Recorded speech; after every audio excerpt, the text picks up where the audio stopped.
Boa noite, meu nome é o professor Samuel Fazendeiro, sou professor do curso de Psicologia da Faculdade Nova Serrana. Esse vídeo se destina aos alunos do 5º e 7º períodos de Psicologia na disciplina Seminários de Produção Científica. Iremos fazer uma breve retomada da disciplina com a matéria da unidade 1. Nosso texto de referência é o livro do Humberto Eco, Como se faz uma tese. Trabalharemos aqui o capítulo 1, o capítulo 3.1.1 e o capítulo 5.1. Esses itens basicamente são a nossa matéria de prova e vamos fazer uma revisão virtual agora. No capítulo 1, o que é uma tese e para que serve? Temos 4 subtópicos importantes. Por que se deve fazer uma tese e o que ela é? A quem interessa esse livro? Como uma tese pode servir também após a formatura e 4 regras óbvias. Vamos começar pelo capítulo 1. Bem, logo no começo da disciplina, a gente trabalhou muito no porquê escrever. E por que escrever? Tem vários motivos importantes, desde para ter um trabalho de conclusão de curso e completar o nosso curso, como também e principalmente também para registrar o conhecimento. O que eu quero falar quando eu digo registrar o conhecimento? Registrar o conhecimento é possibilitar a possibilidade de crescimento após o registro. Um exemplo claro que a gente conversou foi no filme Nice, no Coração da Loucura, quando a Nice da Silveira ela passou a registrar todas as atividades que ela fazia com os loucos, tão estigmatizados socialmente. A partir desse registro, o que aconteceu? Ela conseguiu justificar aquele trabalho, ela conseguiu mostrar o desenvolvimento ao longo do trabalho daquelas pessoas. Ela ganhou então uma aprovação popular, ela defendeu cientificamente o método dela e isso culminou depois em vários aspectos importantes, inclusive na nossa luta antimanicomial que a gente tanto está envolvido hoje dentro da psicologia. Registrar os materiais com cuidado e com zelo é muito importante, porque quando a gente registra o conhecimento, a gente dá a possibilidade que outras pessoas depois acessem esse conhecimento e consigam desenvolver.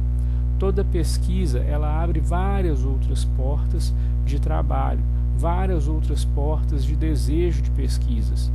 Então, assim, nós, quando a gente tenta desenvolver um artigo, quando a gente está desenvolvendo um TCC, uma tese, uma dissertação, o que a gente faz? A gente busca fontes, que a gente chama de referencial teórico, a partir de fontes científicas confiáveis, como artigos, livros, e tantos outros. Para isso a gente utiliza bases científicas também, é óbvio, para poder buscar esses textos e vai desenvolvendo essas novas ideias e chega a desenvolver um trabalho. Um trabalho, basicamente, ele tem um passo a passo, a gente já conversou um pouco sobre isso, mas eu vou deixar para falar mais na unidade 2.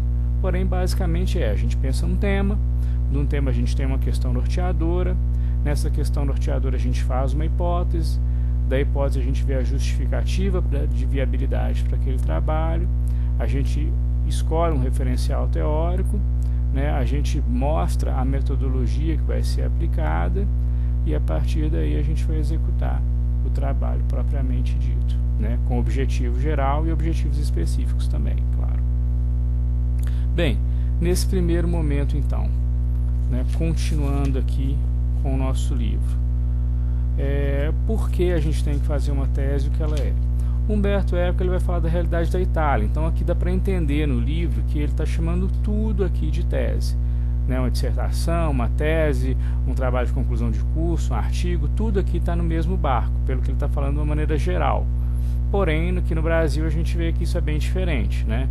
Um trabalho de conclusão de curso, geralmente ele está sendo utilizado na modalidade artigo, Ele é um trabalho mais curto, um trabalho com nível de graduação, um trabalho já de mestrado vai ser uma dissertação, que é um nível mais amplo um pouco, a pesquisa ela já tem uma dificuldade maior, e uma tese especificamente, como ilustra o livro aqui dele, mas uma tese no Brasil é um trabalho de conclusão de doutorado. É um trabalho bem mais complexo, ele deve ser inédito, ele tem diversas questões obrigatórias aqui. Mas vamos nos concentrar aqui na disciplina, no trabalho de conclusão de curso, que logo vocês vão estar desenvolvendo né, para completar o curso de vocês e exercer profissionalmente, né, a psicologia. Bem, nesse sentido, quando Humberto Eco fala para quem que interessa esse livro, ele dá uma série de falas aqui que ele coloca: olha, não é para você que simplesmente quer escrever simplesmente para passar, né? Esse livro ele está muito mais voltado para quem tem um desejo de escrita e que tem um desejo de continuar e se tornar um pesquisador, né? Ele deixa claro isso ao longo do primeiro capítulo, que esse interesse ele não é simplesmente voltado para uma questão. Pesquisar tem que fazer parte da formação e tem que fazer parte da continuidade da formação do profissional. Esse livro ele ensina você, ele busca dialogar com o indivíduo para ensinar a pensar e ensinar a pesquisar, não especificamente de uma maneira técnica, né? Não é um livro conteudista. Eu acho que ele é um livro muito mais de referência, no sentido de buscar algo, né? Então, assim, tem vários temas interessantes, né? Essa tese, como que ela vai poder servir para a gente após a formatura? Por exemplo, vários alunos, eles pegam o trabalho de conclusão de curso e vão adaptar ele para formar um artigo e tentar publicar, dependendo das normas das revistas que eles escolhem. Essas normas, elas podem, inclusive, já colocar esse aluno numa posição melhor, né? Isso vai para o currículo dele, ainda mais se ele tem interesse em ter um currículo Lattes, né? Essa publicação ela já conta como pontos, né? Para, por exemplo, uma especialização no nível mestrado, né? Ou posteriormente doutorado. E também saber fazer um bom projeto de pesquisa já te dá um diferencial em relação a outras pessoas. Você consegue, a partir de um projeto de pesquisa, desenvolver uma organização intelectual, e essa organização ela vai ser muito importante para diversas frentes de trabalho que você for desenvolver, principalmente se você tem interesse na frente acadêmica. É fundamental que você saiba desenvolver um bom pré-projeto de pesquisa para, consequentemente, depois desenvolver um projeto de pesquisa e desenvolver um trabalho.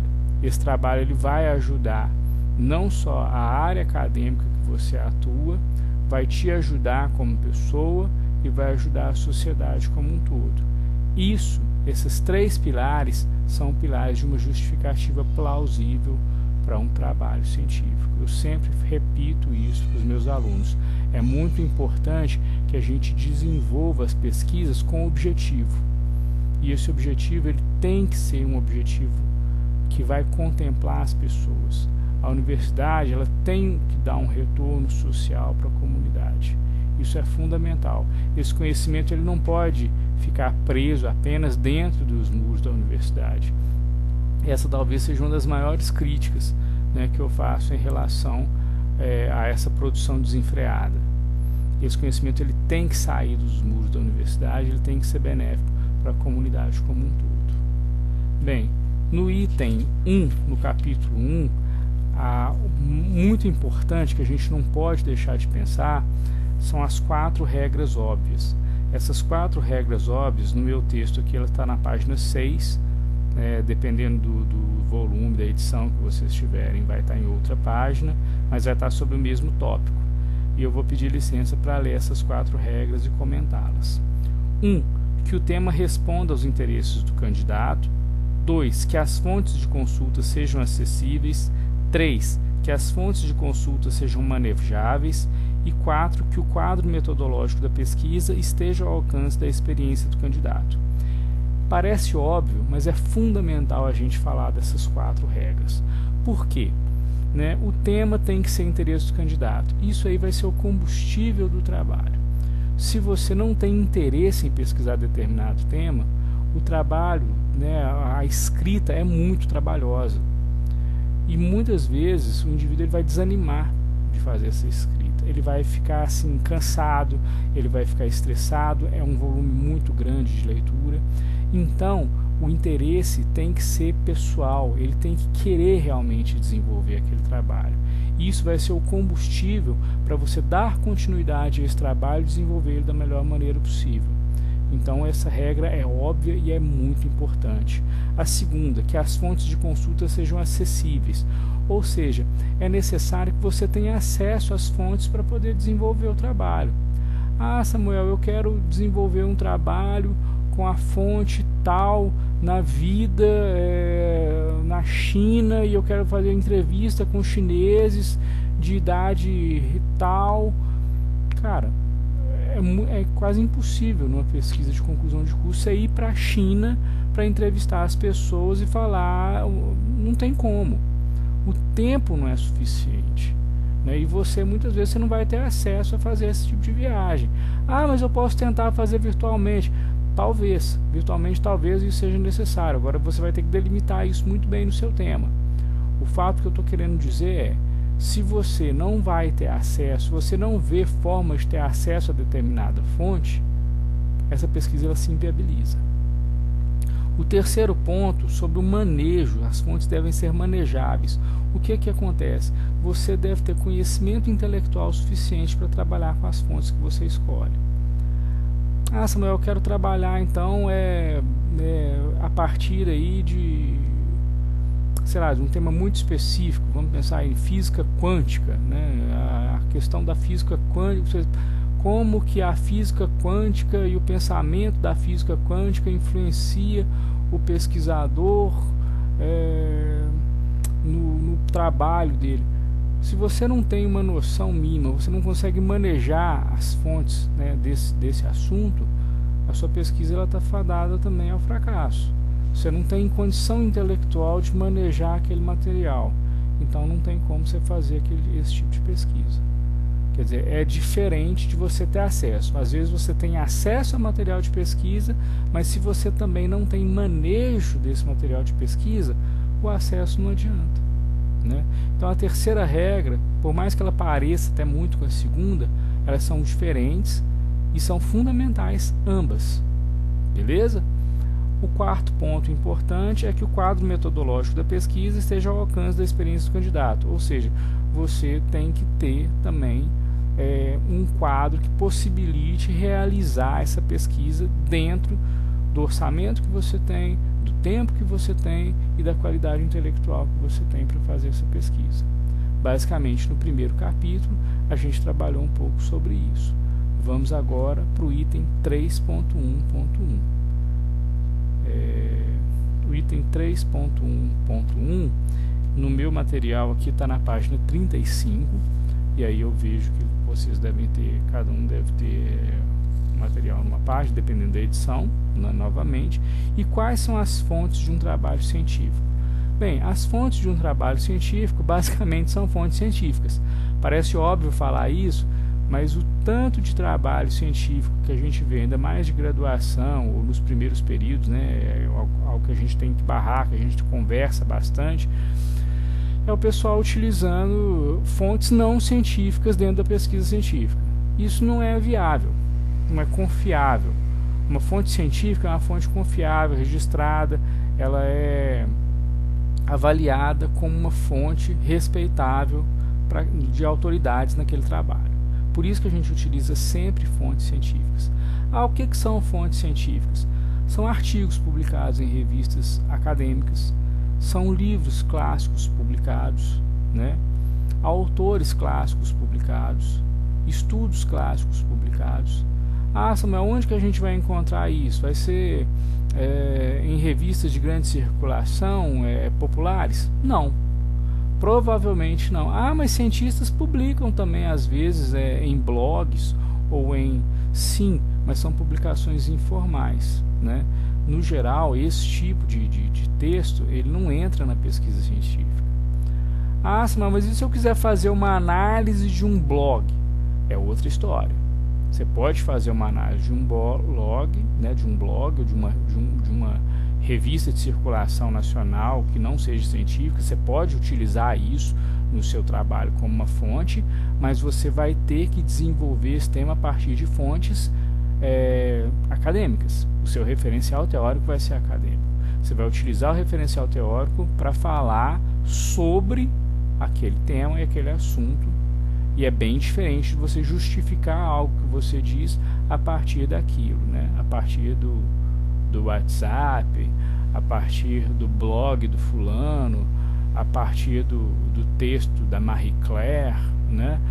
Você vai ter que... E isso pode ser interessante para ser trabalhado? Pode, mas as fontes científicas, elas são acadêmicas, beleza? Isso é fundamental.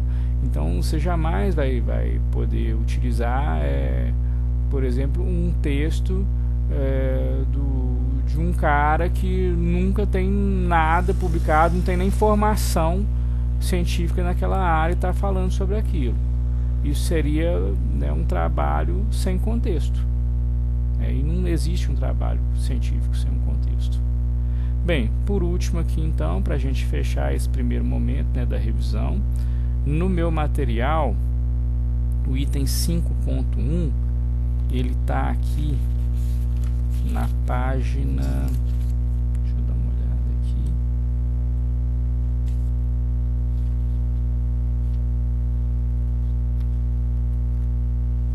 O item 5.1, ele está na página 115. Aí vocês dão uma olhada no material de vocês. É sobre a redação, a quem nos dirigimos, né? Isso é muito importante a gente pensar no trabalho científico. Geralmente a maioria dos textos científicos, eles estão escritos na terceira pessoa do singular. É uma regra isso? Não, mas a maioria está escrita na terceira pessoa do singular. Muitos textos humanistas, existenciais, né, se a gente for parar até por proporção, talvez a maioria deles esteja escrito na primeira pessoa do singular, mas academicamente a gente vai ver a maioria dos textos na terceira pessoa do singular. E alguns textos a gente vê também na primeira pessoa do plural. O que a gente orienta normalmente para o estudante, né, na graduação? Para escrever na terceira pessoa do singular. É o mais comum, é a escrita mais tranquila da gente poder desenvolver. Por quê? Você sai daquele tom de pessoalidade excessiva e você consegue desenvolver o tema dessa forma, de uma maneira bacana também. Então, assim, sempre a gente vai se dirigir num trabalho científico, a gente, de certa forma, a gente está se dirigindo à comunidade científica. É óbvio que a comunidade científica, ela já tem uma ideia, ela já trabalha com temas relativos ao nosso. Porém, isso não impede, né, não exclui a gente ter que definir muito bem os conceitos que a gente vai estar trabalhando. Por exemplo, eu vou falar do amor na sociedade contemporânea. Eu vou ter que definir o que eu estou chamando de amor, eu vou ter que definir o que eu chamo de sociedade contemporânea. Mas é um consenso, amor é fogo que há de sem se ver, é ferida que dói e não se sente, é um não contentar-se de contente. Tudo bem, pode ser tudo isso, só que eu preciso definir esse termo claramente para o meu leitor. Por mais que o meu leitor ele até esteja de acordo com esse tema ou não, a definição do trabalho já dá o tom da leitura daquele trabalho. E sociedade contemporânea é a sociedade que nós vivemos. Não interessa, ela tem que ser definida, de preferência até datada e determinada por que eu denomino essa sociedade como sociedade contemporânea. Então todos os itens, tudo do trabalho científico, ele deve ser definido, ele deve ser referenciado. Isso é uma dica fundamental, na verdade não é uma dica, é uma necessidade do trabalho científico. Bom, pessoal, agradeço muito vocês terem assistido esse vídeo, espero que ele possa contribuir para os estudos de vocês e desejo que logo estejamos juntos novamente trabalhando em sala de aula. Meu muito obrigado, bons estudos e um forte abraço.